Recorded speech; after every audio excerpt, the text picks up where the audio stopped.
Welcome back. اسرائیل نے بھارت اور Georgia میں اپنے سفارت خانوں پر ہونے والے بم حملوں کا الزام ایران پر عائد کیا ہے۔ دوسری جانب امریکی انتظامیہ اسرائیل کی حکومت کے ساتھ مسلسل رابطے میں ہے اور ایران کی ایٹمی تنصیبات پر ممکنہ اسرائیلی حملے کو ملتوی کرانے کی کوششیں کر رہی ہے۔ ذرائع کے مطابق امریکی اہلکاروں کو امید ہے کہ اسرائیلی کوئی حملہ کرنے سے پہلے مغربی ممالک کی جانب سے ایران پر لگائی جانے والی پابندیوں کے نتائج کا انتظار کریں گے۔ اسرائیلی وزیر اعظم بنجامن نیتن یاہو نے کہا ہے کہ نئی دہلی اور جارجیا کے دارالحکومت تبلیسی میں ہونے والے بم حملوں میں ایران ملوث ہے۔ انہوں نے کہا کہ بیرون ملک اسرائیلیوں پر ہونے والے حملوں کے خلاف اسرائیل کی سیکیورٹی فورسز ان ممالک کی سیکیورٹی فورسز کے ساتھ مل کر کام کریں گی۔ کیا اسرائیل ایران کے خلاف فوجی طاقت استعمال کر سکتا ہے؟ اسرائیلی ریاست ایران کے ایٹمی پروگرام کو ایک خطرہ سمجھتی ہے اور امریکہ بھی اس کے خلاف ہے۔ اس بارے میں کوئی شک نہیں ہونا چاہیے کہ امریکہ ایران کو ایٹمی ہتھیار بنانے سے روکنے کا ارادہ رکھتا ہے اور ہم ایسا کرنے کے لیے کوئی قدم اٹھانے سے گریز نہیں کریں گے۔ ماہرین سمجھتے ہیں کہ ایران کے پاس افزود شدہ یورینیم کی اتنی مقدار موجود ہے کہ وہ ایک سال میں ایٹمی ہتھیار بنا سکتا ہے۔ ایران کا اصرار ہے کہ اس کا ایٹمی پروگرام پرامن مقاصد کے لیے ہے، لیکن حال ہی میں ایران نے کہا ہے کہ وہ زیر زمین پلانٹ میں یورینیم افزود کر رہا ہے۔ لیکن ایران کے سپریم لیڈر آیت اللہ علی خامنئی کے اسرائیلی ریاست کے بارے میں تاثرات اچھے نہیں۔ اسرائیلی ریاست خطے میں ایک کینسر زدہ ٹیومر کی مانند ہے جسے نکال دینا چاہیے۔ اسرائیل کو خدشہ ہے کہ ایران کو ایٹمی ہتھیار بنانے سے جلد نہ روکا گیا تو بہت دیر ہو جائے گی۔ Well, regrettably, I think that conflict is in the air. مجھے افسوس سے کہنا پڑتا ہے کہ تنازع تو پیدا ہو چکا ہے، اور تنازع اس لیے پیدا ہوا کہ ایران دنیا کے باقی ممالک کی خواہشات کو مسترد کر رہا ہے۔ Of every country in the world.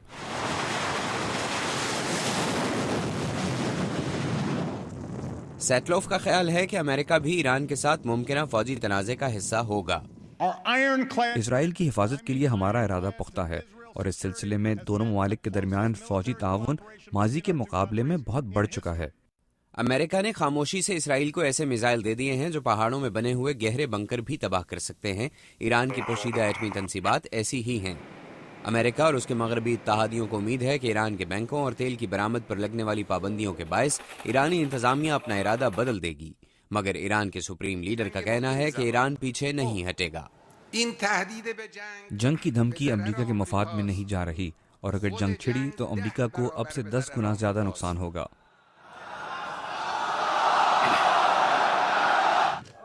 دوسری جانب یورپی یونین نے بھارت سے کہا ہے کہ وہ ایران کو مذاکرات کی میز پر لانے کی کوشش کرے۔ خطے کی ایک بڑی معیشت ہونے کے باعث بھارت ایران سے تیل کی بڑی مقدار درآمد کرتا ہے۔ بھارت نے ایران پر نئی پابندیوں کی مخالفت کی ہے، لیکن ساتھ ساتھ یہ زور بھی دیا ہے کہ ایران کے ایٹمی پروگرام کا سفارتی حل تلاش کیا جانا چاہیے۔ امریکی وزیر دفاع لیون پینیٹا کے حوالے سے میڈیا میں کہا گیا ہے کہ وہ سمجھتے ہیں کہ اسرائیل اگلے چند مہینے میں ایران پر حملہ کر دے گا۔ میڈیا میں یہ خبریں بھی آئی ہیں کہ امریکہ اور اسرائیل اس بارے میں بات کر رہے ہیں کہ ایران کو مذاکرات کی میز پر آنے کے لیے کتنی مہلت دی جانی چاہیے۔ عرب دنیا میں آنے والی سیاسی تبدیلیوں کے بعد نئی بننے والی حکومتوں کے لیے ترکی کا سیکولر نظام حکومت ممکنہ طور پر ایک ماڈل ثابت ہو سکتا ہے۔ امریکہ کے ایک مصنف اور سابق فوجی افسر کا خیال ہے کہ ترکی کے قومی ہیرو کمال اتا ترک کے نظریات نئی حکومتوں کے لیے سنگ میل ثابت ہوں گے۔ امریکہ میں کمال اتا ترک کے چاہنے والوں میں شاید سابق امریکی فوجی آسٹن بے سے کوئی بڑا قدردان ہو، جنہوں نے حال ہی میں ان کی بایوگرافی بھی لکھی ہے۔ اس میں تو کوئی شک نہیں کہ ترکی کئی مسلمان ممالک کے لیے کشش کا باعث ہے۔ وہ معاشرتی اور ثقافتی طور پر بہت دلکش ہے اور معاشی طور پر بھی کافی مضبوط ہے۔ آسٹن کہتے ہیں کہ اس ترقی کی بڑی وجہ وہ سیکولر نظام ہے جسے پہلے جنگ عظیم میں شکست کے بعد اتا ترک نے فروغ دیا۔ میرے خیال میں ترکی کا سب سے اہم اثاثہ اس کی سیکولر جمہوری نظام ہے اور اس کی مضبوط خارجہ پالیسی کی بدولت ملک میں استحکام ہے۔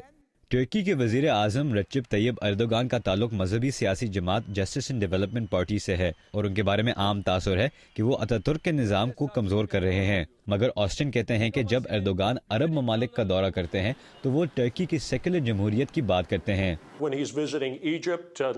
جب انہوں نے مصر، لیبیا اور تیونس کا دورہ کیا تو وہ سیکولر جمہوریت پر زور دیتے رہے اور وہ کہتے رہے کہ میں سیکولر شخص تو نہیں مگر میں ایک سیکولر جمہوریت کا وزیر اعظم ہوں۔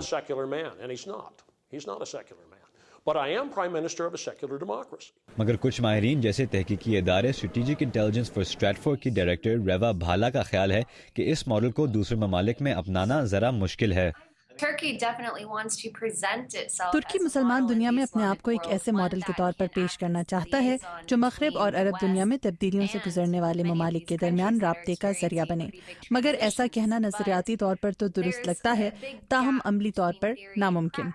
وہ کہتی ہیں کہ بلا شبہ آمرانہ حکمرانوں کے خلاف تحریک چلانے والی تنظیمیں عالمی مدد کے طلبگار ہیں، مگر وہ کسی قسم کی عالمی تسلط سے خائف بھی ہیں۔ بہت سے گروہ بیرونی طاقتوں جیسے ترکی کی جانب سے ہدایات لینا پسند نہیں کرتے بلکہ اپنے قومی مفاد میں زیادہ دلچسپی رکھتے ہیں۔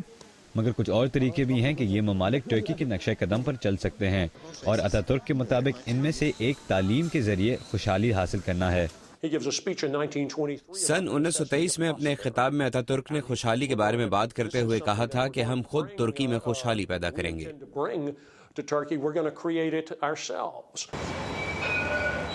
آسٹن کہتے ہیں کہ ترکی کی موجودہ دور میں 7% سے زیادہ معاشی نمو کی اہم وجہ پڑھے لکھے نوجوان کی بڑی تعداد ہے۔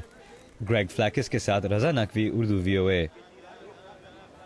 یہاں پر ایک بریک اور الزائمرز پر کنٹرول کرنے کی تازہ کوششوں پر ایک رپورٹ۔ بریک کے بعد ہمارے ساتھ رہیے گا۔